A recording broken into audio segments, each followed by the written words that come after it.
Hello guys and welcome back.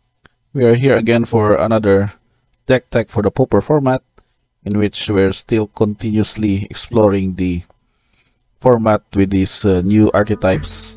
And I think it's somewhat new from my aspect because of I'm still getting to familiarize with a whole lot of the list of archetypes posted from the MTG Top 8 website. So we explore again this kind of build with the Golgari or the black grid, which we call this one as the Golgari Dredge by Oxenarf, one of the recent finishers in a MTG online tournament. So with the mechanic of Dredge is also popular in some of the top tier, or let's say tournament level format. We still also going to adapt it in the Pauper or the all commons version. So we're going to explore this list. So we have 31 creatures, 3 instants, 16 lands, 10 sorceries, and with a 15 sideboard on the side. And what will be how the deck would function with this setup is that we're going to go with self-milling or self-mill, or putting cards from the top of your library into your graveyard. So we're going to check the cards that goes with that ability or that strategy. So we have 4 copies of Lunchwood Prowler. So this is from the Brothers War set. Enters the battlefield, you will mill 3 cards, then put a non-land card from among those cards milled this way. So if you don't, it gets a +1% counter. It becomes a 2/2 per se. But the important thing is that you can be able to mill 3 cards. And if in case that you need a land for your third land drop, you can put that land among those cards milled into your hand. So next is 3 copies of Mire Titan. So when enter battlefield, you will gain 2 life and mill 2 cards. So another way, this is also a good 2-drop because of its 2 power or 2 attack, and also a death touch that can also be used to trade off with large creatures from your opponent. And also we have 4 copies of Satyr Wayfinder. So this is also a good mill with revealing the top 4 cards of library, and then put a land card from among them into your hand and put the rest into your graveyard. It's just somewhat a rephrase, but it's still going to go with some sort of a mill effect with this card. So we have 4 copies of that. And then we have also 4 copies of Scrapwork Mats from Brothers War. So this card would also go that when enters the battlefield, you may discard a card. If you do, draw a card. So in a way also, discarding card fills up a part of your graveyard and can also be used this one to unearth later on. So if it gets milled into your graveyard, just use this ability to also bring it back to battlefield, but also it's just going to be sacrificed at the end of your end step. So with that, we have also the classic card to trigger the Dredge, which is Think with Imp. So we have 4 copies of that in the deck. That goes under the 3-drop column. Enters the battlefield, Dredge 5. It would deal combat damage to creature, destroy the creature. It's like a death touch, but with a sort of a long phrase description. But the important thing is that you would have to Dredge 5. So with this effect, if it's you would draw a card instead, pay or put 5, exactly 5 cards from the top card of your library into your graveyard, and then return this card from your graveyard to your hand. Otherwise, draw a card. So in a way, you can combo this one with this Scrapwork Mat. For example, you will discard Stick with Imp, and then it will trigger Dredge for the draw effect, and replace that draw card with a Dredge 5. So that way also going to be filled up to your graveyard. And then we have also Generous Ant. This is from Lord of the Rings. It is just a forest cycling card. It gets you to get the forest or any of these dual land with the forest basic land type, and also can be used to hardcast to have a 5/7 creature with reach that can also create a full token. So in a way, early on it's a mana fix. In the late game, it's become a good threat. So with that setup, we also have the black version for swamp cycling. We have Troll of Khazad-dûm. This is also a 6 to cast 6/5 and can be blocked except by 3 or more creatures, but it is also a swamp cycling of 1.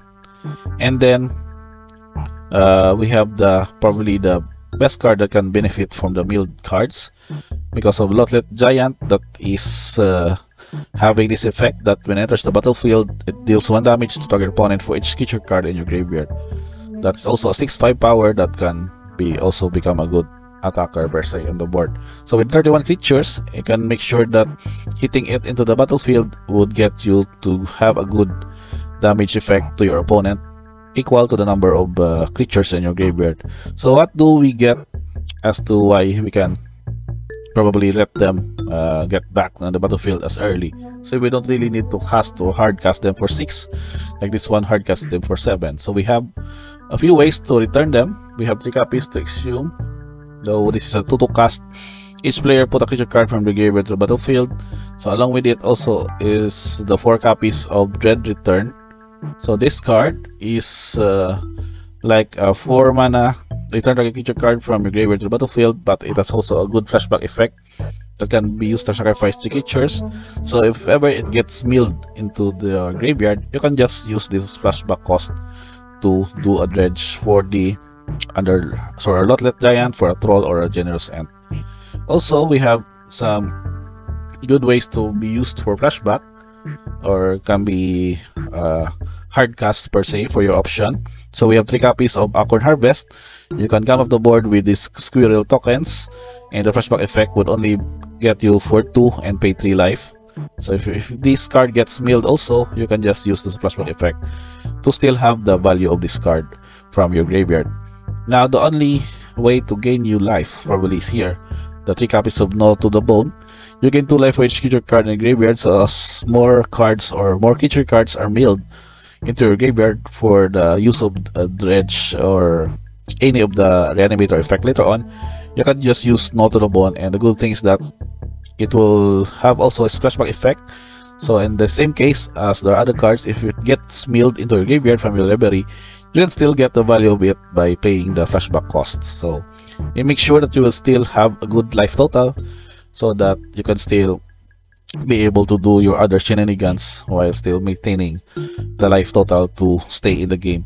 So the lineup for the lands is pretty much basic. We have the forest, of course, in the mana fix with the thermal bog, the haunted mire that can be searched for a swamp and forest, and a wooded ridgeline that can also be used for the red mana to unearth Sharpwork Moth. And of course, we've also considered a copy of Snow-Covered Swamp as a basic snowland instead of the usual swamp to wrap up the 16 lands in the main deck. Now for the sideboard, we see here there's pretty much a basic archetype specific board plan. So we have 3 copies of Rotten Union. For reanimator effects also, you can use this one to exile up to 1 target card from a graveyard and then create a 2/2 black zombie creature token with decay. Good thing also is that you can use flashback on this, which means that if it ever gets milled in a process, you can still be able to use its value out of removing a specific target card from your opponent's graveyard, and also from your own if needed. And then we have 4 copies of Ancient Grudge. We know that Affinity would still be a very popular archetype in the format of Pauper metagame. So this is also a good way for them to prevent their shenanigans. And also Flaring Plane against maybe for counter effects to prevent damage prevention. So you can use this one in specific timing that damage can be prevented this turn, so that you can deal an alpha damage, for example, or deal the Lotleth Giant's trigger for 1 damage to each opponent for each card in your graveyard. And then we have Moment's Peace. For several aggro deck setup, you can use this one to prevent all damage that would be dealt this turn, and also use the flashback for 3 for another time. That's 2 instances of damage prevention. And then the same with Ray of Revelation. So these cards has flashback cost, which means that it goes well with the synergy of your deck to have a self-mill, but also have a value of those cards being milled into your graveyard. So in a way, you can just flashback it for green to destroy target enchantment. So any relevant enchantments spells from your opponent can also be destroyed by this spell. In additional, also as a 3rd copy of this is a 4th copy of Gnaw to the Bone. So more life gain effects especially with the matchups against aggro, to make sure that you can still be alive to be able to pull off your bigger creatures against their board and win from that kind of setup. So last but not the least, we have average mana value of 3.66. It's quite high on this, but we have several ways to make sure that with 16 lands we can still be able to curve out well with our mill creatures, and up until we can exhume or dread return a good creature threat from your graveyard that was milled. So this is still black on green with a value. Color distribution, we have black for 26, green is 18, and the producers are 9 and 9, basically, with a little of red for this only copy of Geothermal Bug and Wooded Ridgeline for this kind of setup. We have tokens here, food token, squirrel token, and zombie token with a decayed ability. So I guess that's pretty much it, guys, for this Pauper deck setup of Golgari Dredge by Oxenarf. If you have tried this one in a way in your daily grinds in MTG online or in your local Pauper tournament, let me know in the comments below what will be your fare on how this deck performs. What are your observations, and maybe we can still have some changes, maybe in the sideboard or some of the creature choices here in the main deck. So I guess that's pretty much it, guys. Thank you for watching. Don't forget to like, subscribe. We still have more of these topics in the coming days or weeks of our video uploads, so stay tuned for that. So make sure it's your notifications bell is on for our channel's next upload. Thank you guys for watching, and see you on the next video.